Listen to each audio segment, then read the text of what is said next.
Hi hello Karnataka welcomes to Cookswell YouTube channel. ಇವತ್ತು ನಾನು ಮಾಡ್ತಾ ಇರೋ ರೆಸಿಪಿ ಬಂದು ಬಾಳೆಹಣ್ಣಿನ ರಸಾಯನ ಮಾಡ್ತಾಯಿದ್ದೀನಿ.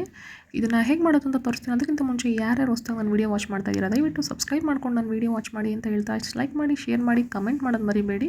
ಹಾಗೆ ನಿಮ್ಮ ಫ್ಯಾಮಿಲಿ ಫ್ರೆಂಡ್ಸ್ಗೂ ಸಹ ಶೇರ್ ಮಾಡಿ. ನೋಡಿ, ಈಗ ಒಂದು 3 kg ಆಗೋವಷ್ಟು ಏಲಕ್ಕಿ ಬಾಳೆಹಣ್ಣು ತೊಗೊಂಡಿದ್ದೀನಿ ನಾನು.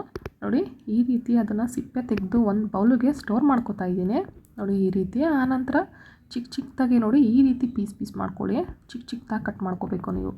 ನೋಡಿ, ಇವಾಗ ಆಗಿದೆ ಅದು. ಈಗ ಒಂದು ದೊಡ್ಡದು ಆ್ಯಪಲ್ ಕಟ್ ಮಾಡ್ಕೊಂಡಿದ್ದೀನಿ, ಅದನ್ನು ಸ್ಮಾಲ್ ಪೀಸ್ ಮಾಡ್ಕೊಂಡಿದ್ದೀನಿ. ನೋಡಿ, ಆ ರೀತಿ. ಆನಂತರ ಅವಲಕ್ಕಿ ಒಂದು 2 ಮುಷ್ಟಿ ಆಗುವಷ್ಟು ಅವಲಕ್ಕಿನ ನೆನೆಸಿ ಅದನ್ನು ತೊಳೆದು ಈ ರೀತಿ ಹಾಕೋತಾ ಇದ್ದೀನಿ.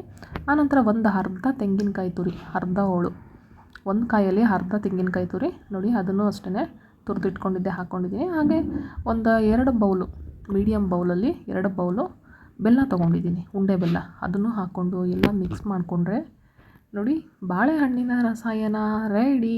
ತುಂಬ ಈಸಿ ಫ್ರೆಂಡ್ಸ್, ಎಲ್ಲರೂ ಸಹ ಟ್ರೈ ಮಾಡ್ಬೋದು. ನೀವು ಒಂದ್ಸರಿ ಟ್ರೈ ಮಾಡಿ ಹೇಗಿದೆ ಅಂತ ನನಗೆ ಕಮೆಂಟ್ ಬಾಕ್ಸಲ್ಲಿ ತಿಳಿಸಿ. ಹಾಗೆ ಮುಂದಿನ ವೀಡಿಯೋದಲ್ಲಿ ಬರ್ತೀನಿ ಅಂತ ಹೇಳ್ತಾ, ಯಾರ್ಯಾರು ಹೊಸ್ದಾಗಿ ನನ್ನ ವೀಡಿಯೋ ವಾಚ್ ಮಾಡ್ತಾ ಇದ್ದೀರಾ ದಯವಿಟ್ಟು ಸಬ್ಸ್ಕ್ರೈಬ್ ಮಾಡಿಕೊಂಡು ಬೆಲ್ ಐಕಾನ್ ಕ್ಲಿಕ್ ಮಾಡಿ, ಎಲ್ಲ ನೋಟಿಫಿಕೇಷನ್ ನಿಮಗೆ ಬರುತ್ತೆ. ಆಗ ನನ್ನ ವೀಡಿಯೋಸ್ ಎಲ್ಲ ನೀವು ವಾಚ್ ಮಾಡ್ಬೋದು ಅಂತ ಹೇಳ್ತಾ, so thank you for watching.